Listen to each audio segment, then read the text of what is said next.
Assalamualaikum warahmatullahi wabarakatuh. Alhamdulillahi rabbil alamin, wassalatu wassalamu ala asyrafil anbiya wal mursalin wa ala alihi wa sahbihi ajma'in. Qala rabbi shrah li sadri wa yassir li amri wahlul 'uqdatam min lisani yafqahu qawli.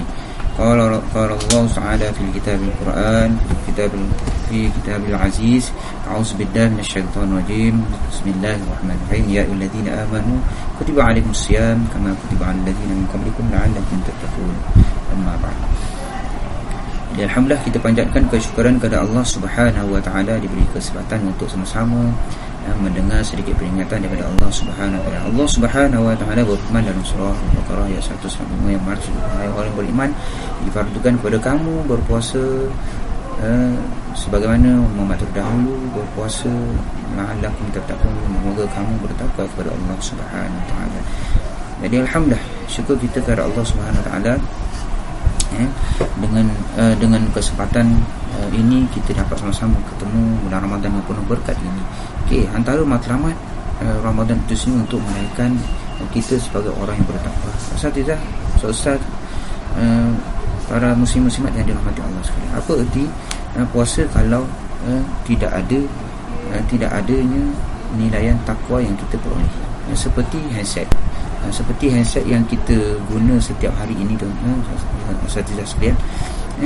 Apa gunanya handset yang mahal berharga 2,000, 2,500 kan? Saya harga baru 300.500 macam ni handset ni.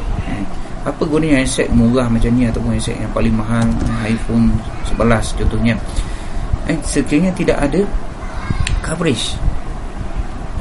Dah langgan dah Celcom, super, tak ada cakap itu. Ada langgan dah talian telefon, yang full specs lagi kan, yang high speed lagi kan, tetapi coverage tak ada. Apatah lagi kalau handset tu tak ada, tak dilanggan pun, tak didaftar pun dengan mana-mana syarikat telefon kasih. Begitulah gambarannya. Apa gunanya kita ni puasa tu, kalau kita puasa kalau kita tidak dapat nilaian takwa yang dinyatakan oleh Allah Subhanahu wa taala, la'allakum tattaqun, supaya kita menjadi insan yang bertakwa kepada Allah Subhanahu wa taala. Tuan-tuan, asatizah yang dirahmati Allah sekalian, dengan kata lainnya, dia bergantung nilaian puasa ini perlu dibuat bersungguh-sungguh dengan ikhlas dan tidak dicemari dengan perkara-perkara yang boleh mengurangkan pahala puasa, bahkan juga sehingga dia boleh mengganggu matlamat kita untuk capai darjat takwa itu sendiri. Dengan kata lainnya, dia bergantung kepada kualiti puasa yang kita buat, yang kita laksanakan sepanjang seharian daripada terbit fajar sehinggalah terbenam matahari. Jadi tidak ada yang lebih mahal apa yang ingin didapatkan dalam bulan Ramadan selain memperoleh darjat takwa kepada Allah, hasil dari susah payah kita melaksanakan ibadat puasa sepanjang hari tersebut. Asatizah muslimin muslimat yang dirahmati Allah sekalian, ini bermaksud puasa bukan sekadar menahan diri daripada makan dan minum dan perkara yang membatalkan puasa.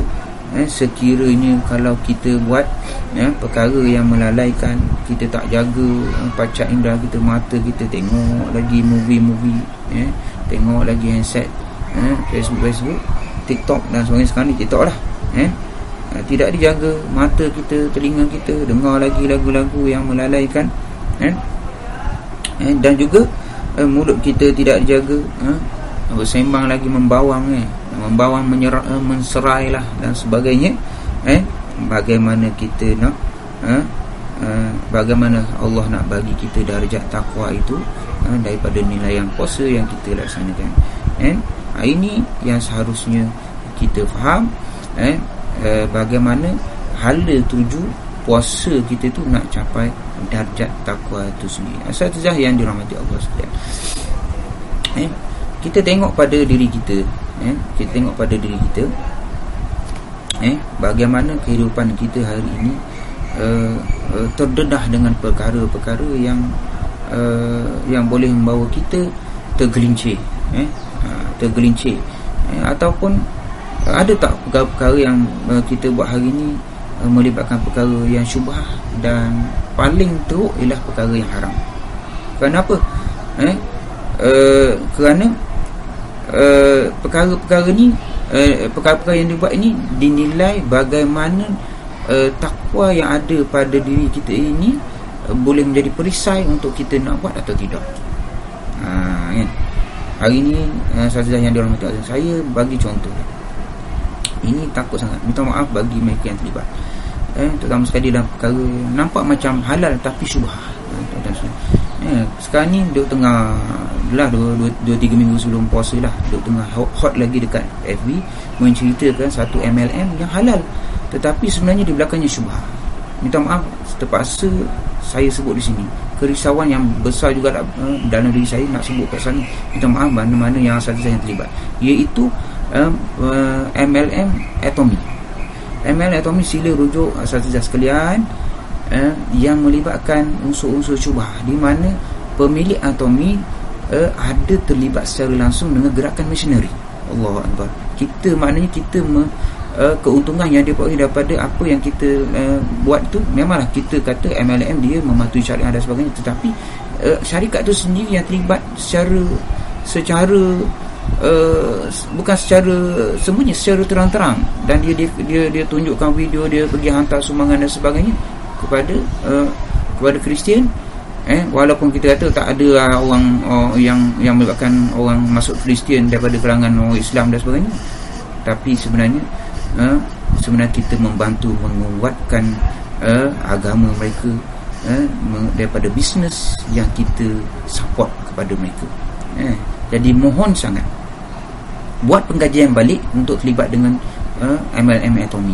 Asatizah sekalian, memang untung tuan-tuan sekalian, memang untung. Sahabat saya yang kalau sebut nama, kalau geng-geng Atomy ni, rakan-rakan Atomy ni, dia kenal sangat. Sahabat saya, dia dah dapat setiap bulan sehingga 40,000 asatizah sekalian. Allahu Akbar. Tiba-tiba apabila ada kenyataan bukti yang ditunjukkan, dia terpaksa lepaskan, dan dia ambil daripada keuntungan 30,000 tu disumbangkan kepada bantuan banjir dan sebagainya. Ada dia tunjuk proof. Dia tak ambil pun sebab dia takut nak ambil daripada duit daripada perkara syubhah. Allahu Akbar. Inilah yang mengganggu kepada nilai yang membezakan tindakan kita, nak takwa yang ada pada diri kita.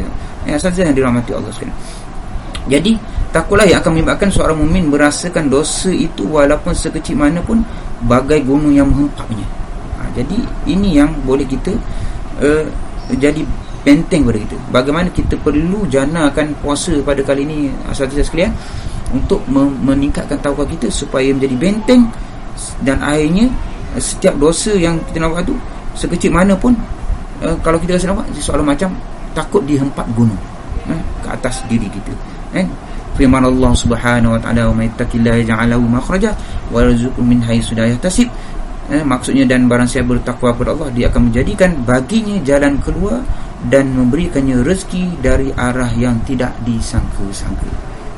Ini surah Talaq ayat 23. Dan firman Allah Subhanahu wa taala lagi, "Wasari'u ila maghfiratin min rabbikum wa jannatin 'arduha as-samawati wal ard u'iddat lil muttaqin." Dan bersegeralah kamu kepada keampunan Allah dan syurga yang luas seluas langit dan bumi disediakan untuk orang yang bertakwa kepada Allah. Jadi insya-Allah inilah ciri-ciri orang yang bertakwa, yang yakin kepada Allah Subhanahu wa taala. Dia akan segera mohon keampunan kepada Allah dan keluar daripada perkara-perkara yang boleh mengganggu takwa, di mana takwa lah yang akan menjadi benteng kepada seluruh amalan, seluruh tindakan dia di atas muka bumi ini. Muslimin muslimat asatizah yang dirahmati Allah sekalian, bulan Ramadan ini, bulan puasa ini adalah merupakan satu bulan pertama di antara nafsu dan juga pasukan rohani, pasukan nafsu, pasukan rohani. Sekarang ni duduk, kalau cerita geng-geng ustaz-ustaz kita yang follow bola ni, mesti tengok Championship Eropah kan, UCL. Saya jangkakan, ni cerita bola sikit lah, saya jangkakan final nanti menemukan Real Madrid melawan Manchester City. Sebab sekarang ni baru bertarung akan bertarung dekat separuh akhir. Jadi kita andaikan puasa kita ni, bulan Ramadan dan puasa kita ni ialah pertarungan dua pasukan, pasukan nafsu dan pasukan rohani. Pasukan nafsu, pasukan rohani. Okey, pertarungan dua pasukan. Dan pialanya akan diserahkan pada 1 Syawal. Piala pertarungan ni akan diserahkan pada 1 Syawal. Kan? Maka bertarunglah setiap hari, setiap hari. Bermulanya solat subuh, bermulanya sahur, dia bangun sahur, maka menang 1-0 di tingkat pasukan rohani. Kemudian pergi pula ke surau, solat berjemaah di surau, solat subuh berjemaah di surau, menang lagi 2-0 pasukan rohani ke atas pasukan nafsu. Pergi lagi solat berjemaah di solat zuhur berjemaah, menang lagi 3-0. Solat asar berjemaah lagi, menang lagi 4-0. Solat maghrib berjemaah, menang lagi pasukan rohani. Solat isyak berjemaah dan tarawih, menang lagi jadi 6-0. Itulah bagaimana perbandingan dia di antara pasukan nafsu dan juga pasukan rohani yang ada dalam diri kita, tuan-tuan asatizah yang dirahmati Allah sekalian. Jadi andai kata pasukan nafsu ini menguasai kita, maka sahur pun tak bangun dah. Tak apalah, kita kan dah dewasa, makan sahur ke tak makan sama je kan. Itu pasukan nafsu lah. Maka tak bangun sahur tu, terus dengar azan tu, bangun, tak ada masalah. Ni ada semalam kan. Kita tidur sahur malam dia, tak tidur, dah lepas tarawih tu kan, baca niat dah. Jadi selesai. Kalah lah satu pula. Jadi pagi tu kalah lah, tak sahur. Subuh pula nak kejar, nak siapkan anak, tak pergi subuh, nak pergi sekolah kelang kabut, tak pergi subuh berjemaah. Kalah lagi pasukan rohani atas pasukan nafsu. Kalau tak buat lagi, ada lagi perkara-perkara yang berkaitan nafsu dilaksanakan dalam hari tersebut, maka kita boleh tengok bagaimana pasukan nafsu ke atau pasukan rohani yang menang dalam diri kita. Inilah yang kita khawatir. Kita khawatir pasukan nafsu ni membolosi pasukan rohani. Maka kita tengok pada diri kita, mana satu yang tewas. Jadi saya jangkakanlah pasukan Real Madrid lah menang. Tak syok lah tengok tu Manchester City. Kita tengok macam mana. Maka 1 Syawal diberilah piala kemenangan, sama ada pasukan rohani ataupun pasukan nafsu tersebut. Jadi di sinilah tuan-tuan puan-puan asatizah yang dirahmati Allah sekalian, takwa ialah sebuah pernyataan yang terbentuk dari kekuatan dalam rohani yang menjaga 7 anggota kita ni daripada melakukan dosa kepada Allah Subhanahu Wa Taala.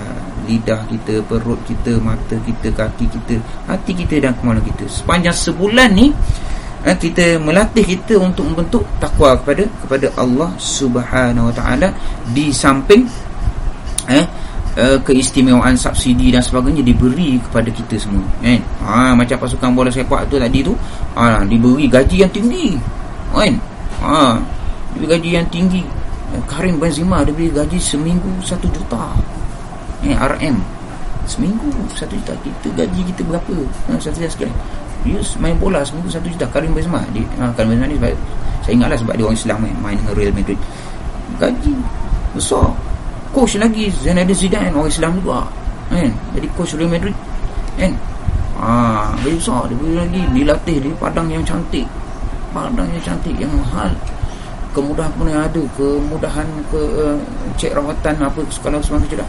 Tapi tiba-tiba kalah dengan pasukan lawan, macam mana tu kita dibeli Ramadan dengan hebatnya subsidi, digandakan Allah janji ganda pahala dari 10 kali ganda hingga 700 kali ganda, ditambah lagi dengan Lailatul Qadar 10 bulan, banyak lagi pahala-pahala yang dijanjikan oleh Allah Subhanahu Wa Taala.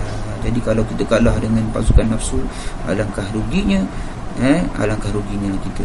Jadi sebagai akhirnya, janganlah kita yang sudah dewasa ni melakukan ibadat puasa bagai kanak-kanak, bagai budak-budak padankan amalan kita dengan amalan seorang yang sudah dewasa, semakin berisi, bagaikan resam padi yang tunduk bila semakin masak.